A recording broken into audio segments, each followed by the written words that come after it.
So hello everyone, welcome to our YouTube channel guys. So guys, जितने भी student है BA programme के semester 5 के स्टूडेंट और जिन भी स्टूडेंट हो सेमेस्टर 5 के बीए प्रोग्राम के स्टूडेंट हो या बीए ऑनर्स के, अगर आप लोगों के पास ये सब्जेक्ट है इंट्रोडक्शन टू इंटरनेशनल रिलेशन, तो ये वीडियो आपके लिए होने वाली है। तो आज हम इस वीडियो में करने जा रहे हैं इंट्रोडक्शन टू इंटरनेशनल रिलेशनशिप का यूनिट नंबर 4। तो जो इसके प्रीवियस जो यूनिट्स है वो मैं ऑलरेडी करा चुकी हूँ। अगर आपने वो वीडियो नहीं देखी हो तो आप चैनल के प्लेलिस्ट में जाके इंट्रोडक्शन टू इंटरनेशनल रिलेशन का प्लेलिस्ट बन रखा है, उसमें आपको सिलेबस से लेके जितने भी यूनिट मैंने करा रखे हैं वो सब मिल जाएगा। या तो आप यूट्यूब पे सर्च मार लीजिएगा introduction to international relation Roma Jaiswal playlist, only आपके सामने सारी वीडियोस आ जाएगी। तो चलिए स्टार्ट करते हैं। आज हम करेंगे यूनिट नंबर 4।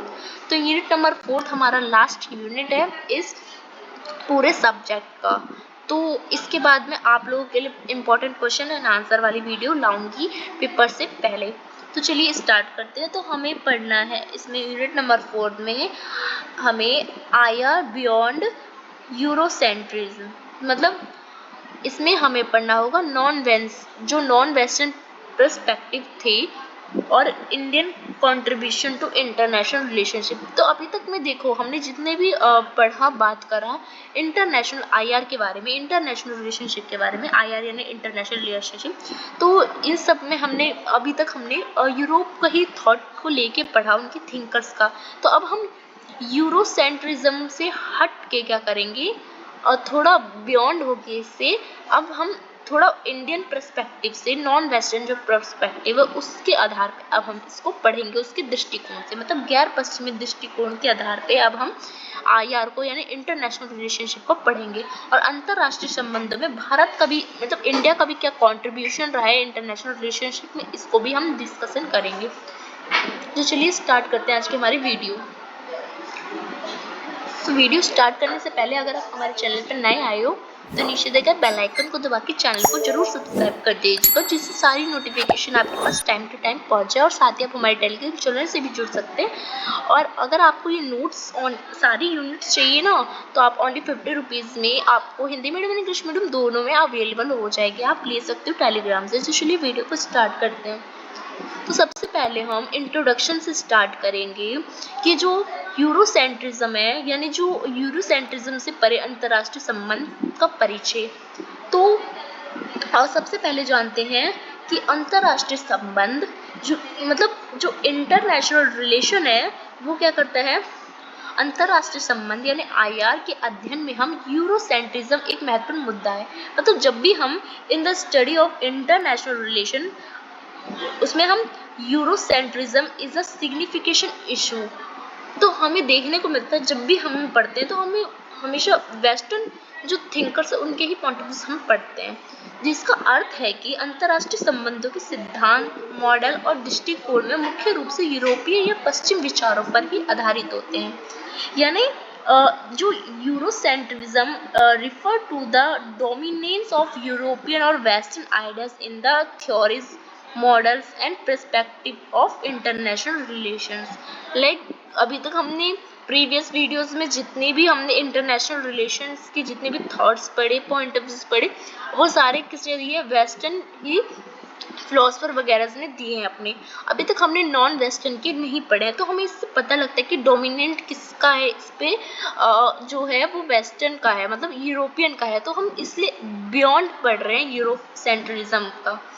तो इसमें यह दृष्टिकोण गैर पश्चिम दुनिया की अद्वितीय राजनीतिक, सांस्कृतिक और ऐतिहासिक वास्तविकता को उपेक्षित करता है, यानी उभारता है। अब हम जब पढ़ेंगे ये, तो जो अब गैर पश्चिमी देश जितने भी हैं, मतलब यूरोप से हटके जो जितने भी देश है, उसके राजनीतिक, सांस्कृतिक और उसके थॉट्स क्या है उसको भी अब हम जानने की कोशिश करेंगे। मतलब this view points often neglects to unique political culture and historical relates of non-western worlds। जो यूरोसेंट्रिज्म से परे जाने का अर्थ हम ये है, मतलब अब हम जो यूरोप से हटके हम पढ़ने जा रहे हैं, इसका मतलब ये है कि अंतर्राष्ट्रीय संबंध को विभिन्न सांस्कृतिक क्षेत्र और सभ्यतागत दृष्टिकोण से देखना और समझना। इसका मतलब हम इसे इसलिए पढ़ रहे हैं क्योंकि हमेशा यूरोप के दृष्टिकोण से थोड़ी ना हर चीज़ पढ़ेंगे, और की भी तो दृष्टिकोण से पढ़ेंगे। दुनिया में और भी तो देश लोग और भी तो सब कॉन्टिनेंट बहुत सारे द्वीप वगैरह है, तो इसके दृष्टिकोण से भी तो पढ़ना इंपॉर्टेंट है, और अपना भारत भी तो है। तो इस लेख में हम गैर पश्चिमी दृष्टिकोण पर ध्यान केंद्रित करेंगे और अंतर्राष्ट्रीय संबंध में भारत की क्या योगदान है उसको भी हम एनालाइज करेंगे, उसका भी हम विश्लेषण करेंगे। ओके, इंट्रोडक्शन जान लिया। आप चलिए चलते हम गैर पश्चिम दृष्टिकोण पे, यानी नॉन वेस्टर्न पर्सपेक्टिव पे, क्योंकि अभी तक हमने जितनी बात की थी प्रीवियस यूनिट्स में हम कर रहे थे ओनली वेस्टर्न दृष्टिकोण की बात कर रहे थे, पर्सपेक्टिव की। अब हम फर्स्ट टाइम नॉन जो वेस्टर्न पर्सपेक्टिव है उसकी बात करेंगे। तो नॉन वेस्टर्न पर्सपेक्टिव जो है उसका एम है कि broaden and diversify the study of international relation, यानी अंतरराष्ट्रीय संबंधों के अध्ययन को व्यापक और विविध बनाने का प्रयास कर रहा है। मतलब और भी ज़्यादा ब्रॉड बनाया जाए, और भी ज़्यादा क्या करा जाए, इसको विविधतापूर्ण, मतलब इसमें और भी चीज़ को ऐड करा जाए। ये दृष्टिकोण पश्चिम परंपरा से बहुत ज़्यादा अलग है, मतलब डिफरेंट है फ्रॉम वेस्टर्न ट्रेडिशनल से। तो और विभिन्न सांस्कृतिक, ऐतिहासिक और दार्शनिक पृष्ठभूमियों पर भी आधारित हो सकते हैं। मतलब अब ये अलग अलग बैकग्राउंड, अलग अलग फिलॉसफी से क्या हो सकते हैं, और उससे आधारित हो सकते हैं, उसका बेस होता है। उदाहरण के लिए कहूँ तो चीनी दृष्टिकोण से भी तो हम इंटरनेशनल रिलेशनशिप को भी पढ़ सकते हैं, चाहे भारत के पर्सपेक्टिव से। तो चलिए सबसे पहले हम चीनी दृष्टिकोण से इंटरनेशनल रिलेशनशिप को जानते हैं। अभी तक हमने ओनली जो हमने इंटरनेशनल रिलेशनशिप पढ़ा ना, ऊपर जितने भी हम वेस्टर्न के दृष्टिकोण से अपना रहे थे। अब हम एशिया में जो हमारे चीन है ना, उसके दृष्टिकोण से देखते हैं कि वो क्या मानता है इंटरनेशनल रिलेशनशिप को। तो चीनी दृष्टिकोण से अंतरराष्ट्रीय संबंध एक प्रमुख सिद्धांत है। मतलब जो चीन है उसमें इंटरनेशनल रिलेशनशिप को कहा जाता है तियानेशिया। ये देख सकते हो तियानेशिया, इसको इंटरनेशनल रिलेशनशिप चीनी भाषा में तियानेशिया कहा जाता है, जिसका अर्थ है कि संपूर्ण विश्व। जैसे कि इंडिया के पर्सपेक्टिव से वासुदेव कुटुंबकम है ना, लाइक पूरा इंडिया हमारा परिवार है, तो वैसे ही जो चीनी दृष्टिकोण है उसमें तियानाशिया कहा जाता है इंटरनेशनल रिलेशनशिप का, जिसका भी अर्थ होता है वर्ल्ड। तो यह दृष्टिकोण सार्वभौमिकता पर केंद्रित है, जिसमें एक समग्र और समन्वित विश्व की परिकल्पना की जाती है। इसमें भी पूरे विश्व को एक कल्पना, मतलब एक मानने की बात की गई है। चीन की समकालीन शांति से विकास की नीति और बेल्ट एंड रोड जैसी जो परियोजना है, इसके ऐतिहासिक विचारों से प्रभावित है। अब हम दूसरे दृष्टिकोण से, अभी हमने चीन के दृष्टिकोण से जाना कि मतलब इंटरनेशनल रिलेशनशिप क्या था। अब हम इस्लामी दृष्टिकोण से भी जानते हैं, मतलब जो अरब कंट्रीज है उसके दृष्टिकोण से भी तो जानना जरूरी है कि क्या है इंटरनेशनल रिलेशनशिप। ओनली वेस्टर्न से ही थोड़ी ना जानेंगे कि इंटरनेशनल रिलेशनशिप क्या है। तो इस्लामी दृष्टिकोण से अगर जाने इंटरनेशनल रिलेशनशिप क्या है, तो इस्लामी दृष्टिकोण का मुख्य आधार है उम्मा। तो ये लोग इंटरनेशनल रिलेशनशिप को उम्मा के नाम से जानते हैं। इसकी अवधारणा है जिसका अर्थ है कि वैश्विक इस्लामिक समुदाय। तो इस्लामी दृष्टिकोण से वैश्विक इस्लामिक समुदाय को ही इंटरनेशनल रिलेशनशिप माना जाता है। यह दृष्टिकोण इस्लामिक एकता और वैश्विक शांति के सिद्धांत पर जोर देता है। जैसे इस्लामी देशों के लिए धार्मिक और नैतिक मूल्य अंतर्राष्ट्रीय संबंध की संरचना में महत्वपूर्ण होते हैं। तो ये दृष्टिकोण को अपनाने वाले जो लोग हैं वो पूरे वर्ल्ड में क्या कहते हैं, अपने धर्म को, अपनी नैतिकता को ही इंटरनेशनल रिलेशनशिप मानते हैं। अब हम अफ्रीकी दृष्टिकोण से जानते हैं कि इंटरनेशनल रिलेशनशिप क्या होता है। अफ्रीकी दृष्टिकोण से अफ्रीकी देशों में उबंटू कहा जाता है, उबंटू कहा जाता है इंटरनेशनल रिलेशनशिप को। उबंटू के विचार पर आधारित होता है, दृष्टिकोण अपनाया जाता है, जिसका अर्थ होता है, उबंटू का अर्थ होता है हम इसलिए हैं क्योंकि आप है। मतलब हम देश, मतलब जो अफ्रीका का दृष्टिकोण है कि हमारा अफ्रीका देश इसलिए है क्योंकि दूसरा देश है, क्योंकि आप है। ये दृष्टिकोण वो अपनाता है इंटरनेशनल रिलेशनशिप को देखने में। ये दृष्टिकोण मानवता को दर्शाता है, सामूहिकता को दर्शाता है और सहयोग पर आधारित है। बिल्कुल भारत की तरह कह सकते हो, इसका दृष्टिकोण बिल्कुल भारत के वासुदेव कुटुंबकम की तरह मैच करता है, क्योंकि ये कहता है हम हैं तो ही हम इसलिए हैं क्योंकि आप हो। ये अपने आप को बढ़ा नहीं बताता, ये अपने आप को दूसरों से बताता है कि आप हो तभी हम हैं। जो कि अफ्रीकी की समाज और समुदाय को ये दिखाता है कि वहाँ का जो कल्चर है उसमें मानवतावाद को जोड़ दिया जा रहा है और समूहों पर जोर दिया जा रहा है, और अफ्रीकी यूनियन और क्षेत्रीय सहयोग की संस्थाओं की सोच को भी ये बढ़ावा देती है। अब हम लैटिन जो अमेरिका है उसके दृष्टिकोण से देखते हैं कि इंटरनेशनल रिलेशनशिप क्या है। तो लैटिन अमेरिका में डिपेंडेंसी थ्योरी के अकॉर्डिंग जो इंटरनेशनल रिलेशनशिप है उसको माना जाता है। डिपेंडेंसी थ्योरी जो है उसका विकास जो है वो वैश्विक उत्तर दक्षिण संबंधों के संतुलन पर ध्यान केंद्रित करती थी। डिपेंडेंसी थ्योरी अगर आपको मैंने पढ़ा रखा है, आई थिंक जो न्यू रियलिज्म है उसमें मैंने आपको ये पढ़ा रखा है डिपेंडेंसी थ्योरी। तो यह दृष्टिकोण कहता है कि औपनिवेशवाद और साम्राज्यवाद ने लैटिन अमेरिका जैसे देशों के आर्थिक रूप से निर्भर बनाया है और उनके विकास किया है। मतलब ये कहता है कि जब जो भी देश डेवलप्ड होता है वो एक दूसरे के सहयोग से ही डेवलप्ड होता है। तो गैर पश्चिमी दृष्टिकोण से पता लगता है कि अंतर्राष्ट्रीय संबंधों को समझने के लिए केवल पश्चिम सिद्धांत पर ही निर्भर रहना पर्याप्त नहीं है। विभिन्न सभ्यताओं को अपने अपने दृष्टिकोण के सिद्धांत होते हैं जिसको अध्ययन करके हम इन सब का समावेश करके अपने अंतर्राष्ट्रीय संबंध को बना सकता है, कोई भी देश बना सकता है, क्योंकि सबका समन्वय होना चाहिए। ये नहीं कि ओनली वेस्टर्न को पढ़े और उन्हीं के दृष्टिकोण को हम इंटरनेशनल रिलेशन मान ले। हमें सबके दृष्टिकोण को एनालाइज करना चाहिए, जिसमें आपको अच्छा लगे वो अपना सकते हो, या सबको एक मिक्स करके एंड उसको समन्वय करके आप अपना सकते हो। तो अब हम देख लें, हमने वेस्टर्न तो हमने प्रीवियस यूनिट में पढ़ा था, अब नॉन वेस्टर्न हमने इस वीडियो के ऊपर में पढ़ लिया कि चीन का पढ़ लिया, अरब कंट्री का पढ़ लिया, अफ्रीका का पढ़ लिया, लैटिन अमेरिका का पढ़ लिया। अब हम अपने भारत का पढ़ने की अंतर्राष्ट्रीय संबंधों में भारत का क्या योगदान रहा है, भारत कैसे देखता है अंतर्राष्ट्रीय संबंध को। तो भारत तो प्राचीन काल से ही अंतर्राष्ट्रीय संबंध में अपना योगदान देते रहा है। उस जो भारत की एक लाइन है जो वेदों में लिखा गया वासुदेव कुटुंबकम, ये उसकी सबसे मेन अवधारणा है। भारत जो है उसकी गहरी सांस्कृतिक और धार्मिक और दार्शनिक जो विरासत है वो अंतर्राष्ट्रीय संबंध के अध्ययन और व्यवहारिक नीति का अनोखा योगदान है। भारत का दृष्टिकोण पश्चिम यथार्थवाद और उदारवाद से बिल्कुल अलग है, क्योंकि ये नैतिकता की बात करता है, सहिष्णुता की बात करता है और सहयोग पर आधारित है, बल्कि यथार्थवाद की तरह सिर्फ अपनी बात नहीं करता या उदारवाद की तरह सिर्फ शांति की बात नहीं करता।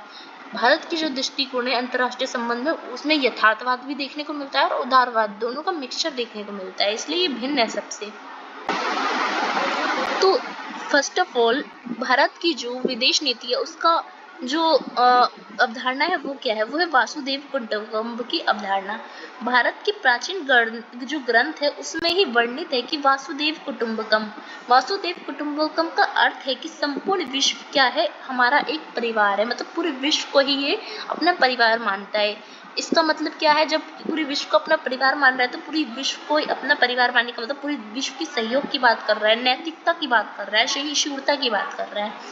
तो यह विचार वैश्विक शांति को बढ़ावा देता है, समावेश को, एकता को बढ़ावा देता है, इन सब की वकालत करता है और अंतर्राष्ट्रीय मंचों पर हमेशा बहुपक्षीय सहयोग को क्या करता है, बल देता है। ये दूसरा है कि भारत के विचार में गुटनिरपेक्ष आंदोलन कैसे है, जिसको नेम भी कहा जाता है, मतलब भारत ने गुटनिरपेक्ष आंदोलन का नेतृत्व किया है जो कि शीत युद्ध के दौरान उभरा था, जिसका उद्देश्य था कि विकासशील देशों को पश्चिम और सोवियत ब्लॉक से अलग रखते हुए स्वतंत्र और तटस्थ नीति अपनाना।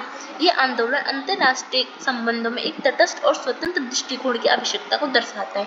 जब शीत युद्ध चल रहा था तो पूरी ये दुनिया दो दुनिया में बट रही थी, एक था यूएसएसआर और एक था सोवियत संघ। तो यूएसएसआर, सोवियत संघ और अमेरिका। तो जो अमेरिका था, अमेरिका पूंजीवाद का सपोर्ट कर रहा था, सोवियत संघ साम्राज्यवाद इसका सपोर्ट कर रहा था, पर भारत ने दोनों को ही ना अपना के अपना गुटनिरपेक्ष एक अलग आंदोलन बनाया था। तो भारत की जो तीसरी अवधारणा है वो है सॉफ्ट पावर और सांस्कृतिक कूटनीति। भारत ने सॉफ्ट पावर का कुशल उपयोग किया है, यानी योग, आयुर्वेद, बौद्ध धर्म की जो विचार है और भारतीय फिल्म उद्योग जो बॉलीवुड है उसके माध्यम से क्या किया है, भारत ने वैश्विक स्तर पर अपनी संस्कृति को प्रभाव दिया है, विस्तार किया है अपनी संस्कृति का। यही सॉफ्ट पावर जो है भारत के अंतर्राष्ट्रीय संबंध में अनूठा योगदान देता है, जो कि शांति को, संस्कृति को महत्व देता है, भारत की संस्कृति को बढ़ावा देता है। भारत की संस्कृति हमेशा शांति को प्रोत्साहित करती है, विश्व एक परिवार जैसे को मानती है। चौथा जो भारत की अवधारणा है अंतर्राष्ट्रीय संबंध को लेकर, वो है अंतर्राष्ट्रीय संगठनों में भूमिका। भारत संयुक्त राष्ट्र संघ और अन्य अंतर्राष्ट्रीय संगठनों में एक सक्रिय और प्रमुख भूमिका निभाता है। भारत ने जलवायु परिवर्तन, परमाणु निरस्त्रीकरण और वैश्विक स्वास्थ्य जैसे मुद्दों पर महत्वपूर्ण योगदान दिया है।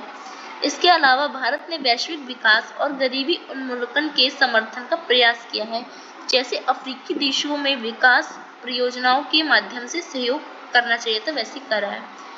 चौथा है बहुपक्षवाद का समर्थन करता है भारत हमेशा इंटरनेशनल रिलेशन में। भारत अंतर्राष्ट्रीय मंचों पर बहुपक्षवाद का हमेशा मतलब मल्टीटेररिज्म का क्या करता है और प्रबल इसका समर्थन मानता है, चाहे वो WTO हो या UN हो। इसमें भारत ने हमेशा बहुपक्षीय वार्ता और नियंत्रण लेने की प्रक्रिया का समर्थन किया है, जिससे सभी देशों को समान रूप से भागीदारी का अवसर मिले। जो छठा जो भारत की अवधारणा है इंटरनेशनल रिलेशन की, वो है क्षेत्रीय सुरक्षा और सहयोग। भारत ने अपने पड़ोसी देशों के साथ शांतिपूर्ण संबंधों को बढ़ावा देने के लिए सार्क जैसे क्षेत्रीय संगठनों की स्थापना में भूमिका निभाई है। इसके अलावा भारत की जो नेबरहुड फर्स्ट और एक्ट ईस्ट नीति है, उसमें क्षेत्रीय स्थिरता और आर्थिक विकास को प्रोत्साहित करने के लिए बनाई गई है, जिससे पता लगता है कि भारत की जो क्षेत्रीय सुरक्षा और सहयोग है उसको भी इम्पोर्टेंट देता है भारत। तो निष्कर्ष के तौर पर अगर मैं कहूँ तो यूरोसेंट्रिज्म से परे जब हम अंतर्राष्ट्रीय संबंध का अध्ययन करते हैं, तब हमें ये पता लगता है कि दुनिया के विभिन्न हिस्सों में अंतर्राष्ट्रीय रिलेशनशिप को लेके अलग अलग अवधारणाएं हैं, मतलब सब अलग अलग सोचते हैं इंटरनेशनल रिलेशनशिप को लेके। अगर हम सिर्फ वेस्टर्न पढ़े ना, जो हम पढ़ते हैं अपने सब्जेक्ट में, तो हम कभी भी नहीं जान पाएंगे कि औरों का दृष्टिकोण क्या है। तो गैर पश्चिमी दृष्टिकोण और भारत का जो योगदान है इस बात को दर्शाता है कि कैसे बहुपक्षीय, समावेशी और नैतिक दृष्टिकोण जो है वो अंतर्राष्ट्रीय संबंध को समझने और लागू करने में सहायक होते हैं। तो आई होप आपको ये वीडियो अच्छी लगी हो। तो वीडियो अगर आपको अच्छी लगी हो तो वीडियो को लाइक कीजिएगा, वीडियो को दोस्तों कॉलेज ग्रुप में शेयर कीजिएगा। वीडियो कैसी लगी कमेंट सेक्शन में जरूर बताइएगा। धन्यवाद।